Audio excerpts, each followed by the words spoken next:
आज हम एक बहुत ही दिलचस्प विषय पर बात करने वाले हैं। हम आकर्षण के उन नियमों को समझने की कोशिश करेंगे जो शायद हमारी आम सोच से बिल्कुल अलग हैं और इनकी जड़ें जुड़ी हैं निकोलो मैकियावेली के 500 साल पुराने विचारों से।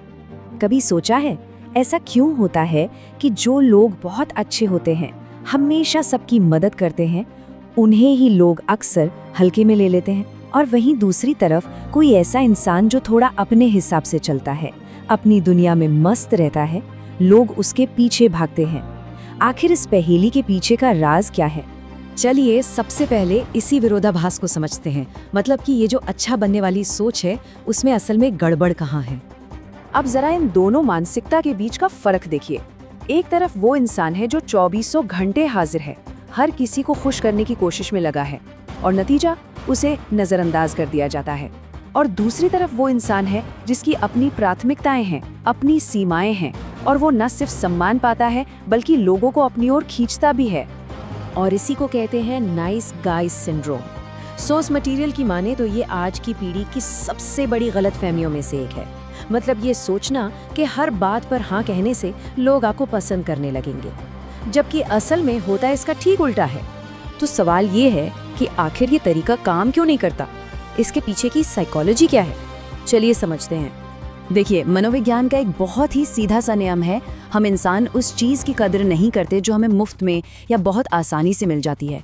जब कोई हर वक्त उपलब्ध रहता है तो वो एक प्रायोरिटी नहीं बल्कि सिर्फ एक ऑप्शन बन के रह जाता है।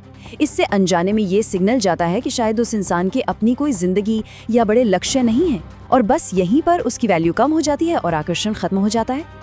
तो अगर ये रास्ता गलत है तो सही रास्ता क्या है? इसका जवाब एक ऐसी जगह से आता है जिसके बारे में कोई सोच भी नहीं सकता।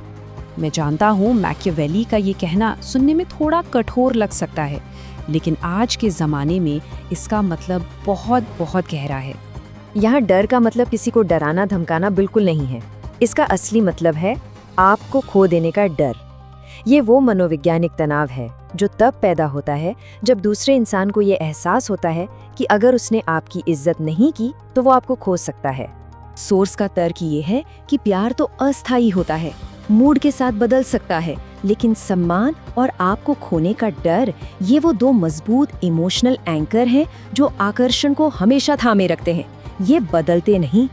तो ठीक है, थ्योरी तो समझ आ गई, पर इसे अपनी जिंदगी में लागू कैसे करें? चलिए अब कुछ असल रणनीतियों की बात करते हैं। ये एक तरह से पीपल प्लीजर से एक लीडर बनने का पूरा रोड मैप है। पहला कदम, नहीं कहना सीखिए, अपनी सीमाएं तय कीजिए। दूसरा कदम, छोड़ने की हिम्मत पैदा कीजिए। अगर कोई आपकी इज्जत नहीं करता तो उस रिश्ते से दूर जाने की ताकत रखिए।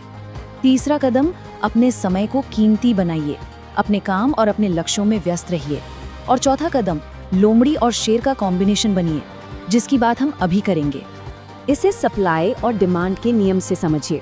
हवा कितनी जरूरी है, पर कोई उसकी कीमत नहीं समझता क्योंकि वो हर जगह है।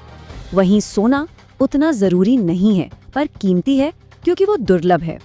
यही नियम आपके समय और आपकी मौजूदगी पर भी लागू होता है। और ये चार्ट इसी बात को एकदम साफ दिखाता है। जैसे ही आपकी उपलब्धता कम होती है, आपकी वैल्यू बढ़ जाती है। जानते हैं क्यों? क्योंकि जब कोई चीज मुश्किल से मिलती है तो हमारे दिमाग में डोपामाइन रिलीज होता है, वही केमिकल जो हमें उस चीज को पाने के लिए और भी ज्यादा उकसाता है, और बस यही आकर्षण की आग को जलाए रखता है। यहाँ आपको एक डबल रोल निभाना है। आम बातचीत में लोमड़ी की तरह चतुर और आकर्षक बनिए, लेकिन जैसे ही कोई आपके सिद्धांतों को या आपके सम्मान को चुनौती दे तो आपको तुरंत शेर बनना होगा, दृढ़, निडर और अपनी बात पर अड़े रहने वाला। यही संतुलन आपको एक लीडर बनाता है। तो देखिए, इन सब का मतलब ये बिल्कुल नहीं है कि एक बुरा इंसान बन जाओ। ये तो बस दयालु होने की परिभाषा को बदल रहा है। सच्ची दयालुता कमजोरी से नहीं आती, वो ताकत और आत्मसम्मान की स्थिति से आती है। जब आप अपनी इज्जत करते हैं तभी आपकी दयालुता की भी कोई कीमत होती है। तो आखिर में सवाल यही बचता है, क्या ये सब सिर्फ दूसरों को कंट्रोल करने का एक तरीका है, एक तरह का मैनिपुलेशन, या फिर ये अपनी एक ऐसी मजबूत इज्जत बनाने का रास्ता है जो अपने आप लोगों को आपकी तरफ खींचती है? इसमें सोचिएगा जरूर।